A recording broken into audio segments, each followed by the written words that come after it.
What's up, everyone?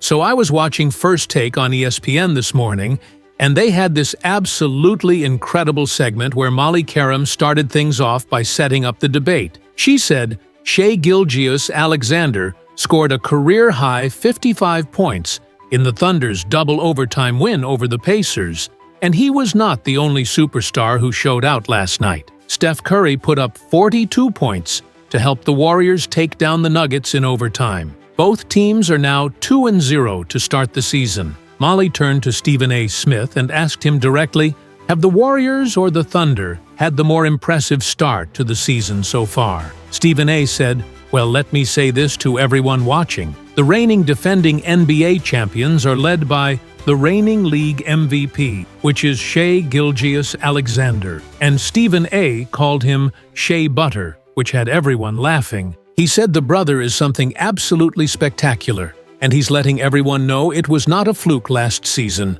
What you see is what you get with SGA at an MVP level. Hey, what's up, everyone?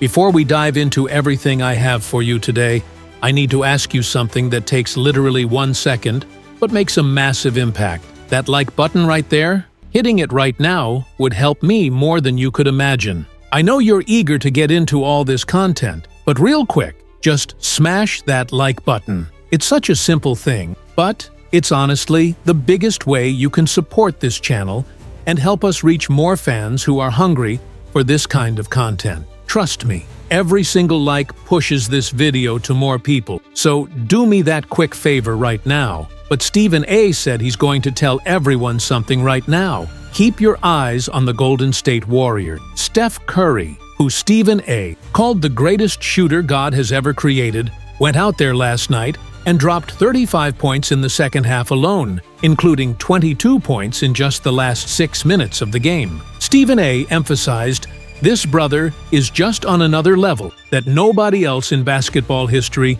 has ever reached as a shooter. And Stephen A. wanted everyone to remember what he's about to say because he knows they all know basketball. The pickup of Al Horford in the offseason, Old Man Horford, as Stephen A. called him, do not underestimate that addition whatsoever. There are 3 things that Horford does for this Warriors team that are absolutely critical. Number 1, he will defend at an elite level in the paint. Number 2, he obviously provides defensive relief for Draymond Green from having to guard bigger dudes all game long, which is just going to make Draymond even better and more effective. And number 3, Horford can stretch the floor because he can knock down open three-pointers consistently. Stephen A. said, if you've got a big man that can hit open threes for Golden State, with Steph Curry out there commanding all that defensive attention, watch out, everyone. Lord have mercy. This is going to be dangerous. Mad Dog Russo jumped in with a question, though. He asked who played the tougher competition between the two teams, right? Because Houston, we're all expecting Houston to be one of those elite teams that's competing down the stretch within the Western Conference playoff race.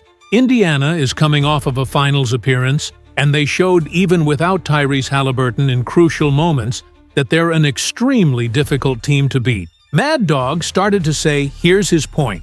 The Nuggets and the Lakers without LeBron. Who has the tougher schedule? Stephen A. said, that's a fair point to bring up, but here's what he would say in response. That strength of schedule argument doesn't apply to elite shooters like Steph Curry. Stephen A. wanted everyone to remember what he's saying. When you can shoot the basketball better than anyone who's ever lived, when you can pull up from 30 feet out, it doesn't matter who the opponent is. It doesn't matter who's defending you. Now, if you're drop-stepping and dunking on people, if you're getting to the hole and there's no resistance in the lane, that's different. Then competition level matters. But when you're burying three-pointers from 30 feet like Steph does, competition doesn't matter at that point. The difficulty of the opponent doesn't matter when you're shooting like that. The panel continued discussing SGA's incredible performance. One of the analysts said, Stephen A. I think this season is an encore performance for Shai Gilgeous-Alexander, though. I still think some people around the league are trying to figure out, okay, is he genuinely that elite? We watched him last season and thought he probably should have or could have won MVP 2 years ago. He won MVP and Finals MVP last year, right? got the whole championship package. This year, I think everyone knows for certain now. They went around the entire league asking, and ain't nobody want to face Shea Butter. SGA is that dude, and nobody's questioning his elite status anymore. There comes a moment in time in every athlete's career, or their journey, where the light clicks on, or the switch just flips on mentally. SGA had that transformative moment, and what we're seeing out of him now, it's genuinely happening. We're witnessing the awakening of a superstar who knows, I'm good, now it's time to dominate and cement my legacy or start to structure my Hall of Fame legacy. Stephen A. said, "Let me say this to everyone. There's two things in basketball that would be completely unfair to opponents. The first would be a player who's 6'7" and can handle the basketball and shoot like SGA does. That's one thing that's already unfair. The other thing that would be absolutely unfair is if Shai Gilgeous-Alexander develops a bona fide, permanent, consistent three-point shot from deep range." Stephen A. said it wouldn't be fair to the rest of the league. SGA is already virtually unguardable right now, even without that elite three-point shooting. Imagine if that three-point shot becomes consistent. It would be over. The conversation then shifted to coaching and all-time great coaches. One analyst brought up Chuck Daly and other legendary coaches. Stephen A. jumped in saying, wait a minute, he's not taking anything away from any of these all-time great coaches. What he's saying is, tell him something these coaches have accomplished that Steve Kerr hasn't accomplished. What has Steve Kerr not done at this point? Steve Kerr has 4 championship rings as a head coach. The man has been to 7 NBA Finals with 2 different franchises. Stephen A. started breaking it down. Phil Jackson had Michael Jordan, Scottie Pippen, and Dennis Rodman on those Bulls teams. Jackson had Kobe Bryant and Shaq on the Lakers. When you talk about what resources these coaches had at their disposal, you have to consider context. Phil Jackson had those incredible rosters. Pat Riley had Showtime with Magic Johnson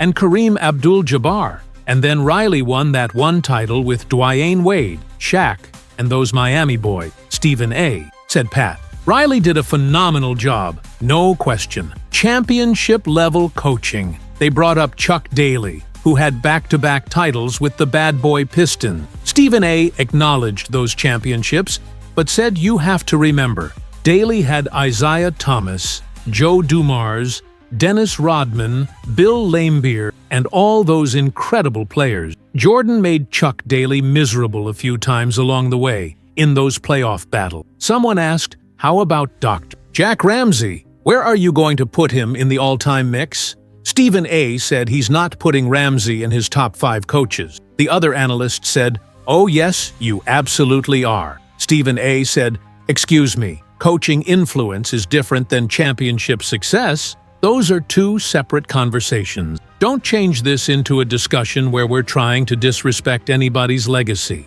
They're not doing that at all. Stephen A. is just saying, when you talk about top 5 coaches in NBA history, Dr. Jack Ramsey won that one title when Portland was down 2-0 to Philadelphia and came back with Bill Walton and that crew to beat the 76ers, but that was his only championship. Stephen A. said, come on now, be careful with these historical comparisons. He's just saying Steve Kerr is absolutely in the discussion as a top 5 coach in the history of basketball. The debate shifted to the Lakers and their outlook. One analyst said the Lakers were supposed to be so much better this year after going 8-8 to close last season. The addition they brought in was their big off-season move. Plus, you don't have LeBron available right now, so it's going to take a little while for LA to get going. The analyst expects Anthony Davis to have a big year, and he thinks Davis and Austin Reeves will be okay offensively. They can score.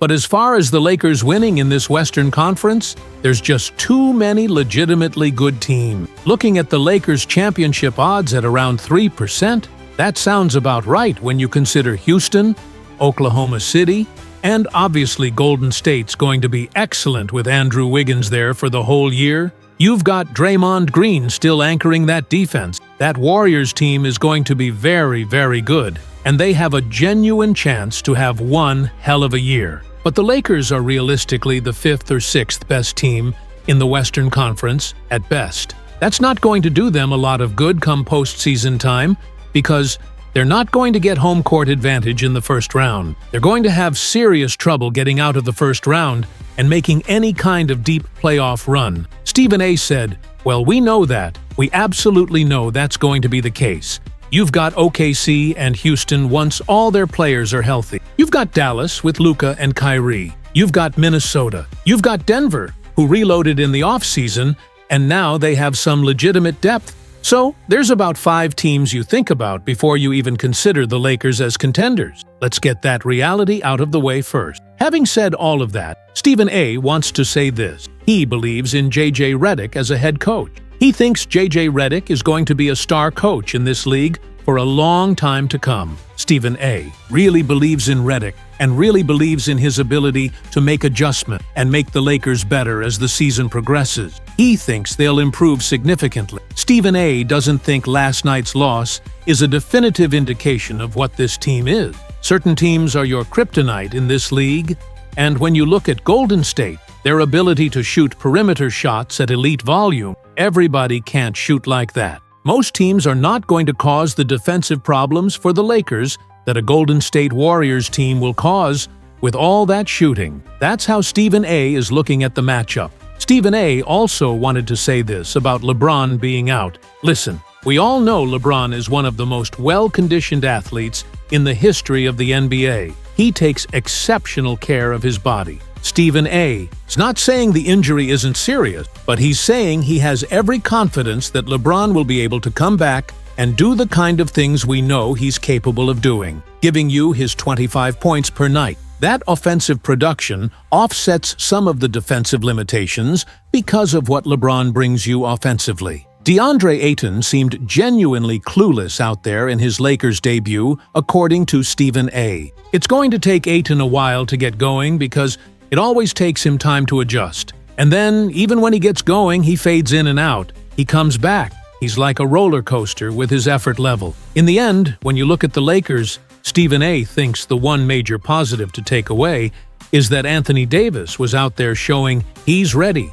and doing his thing at an elite level. For Davis to come out there, and we all know what a stud Andrew Wiggins is with the Warriors, to see AD just going at elite competition, you've got to love that competitive fire. Here's what Stephen A. loves about the Warriors specifically. His only question about Golden State is their lack of size overall. That's it. When he looked at Houston, which they'll get into later, and he sees Houston starting 4 guys who are 6'11" or taller. When he looks at OKC with their overwhelming size advantage, when he thinks about Dallas and their size, and you consider playoff basketball where size typically matters more, that could potentially spell trouble for the undersized Warriors. But Stephen A. likes what he's seeing from the Warriors so far. And he's going to say this: it's crazy that Al Horford is older and everything, but Stephen A. thinks Horford is a tremendous addition for Golden State. Here's why. Horford is smart. He's a champion who's won it all.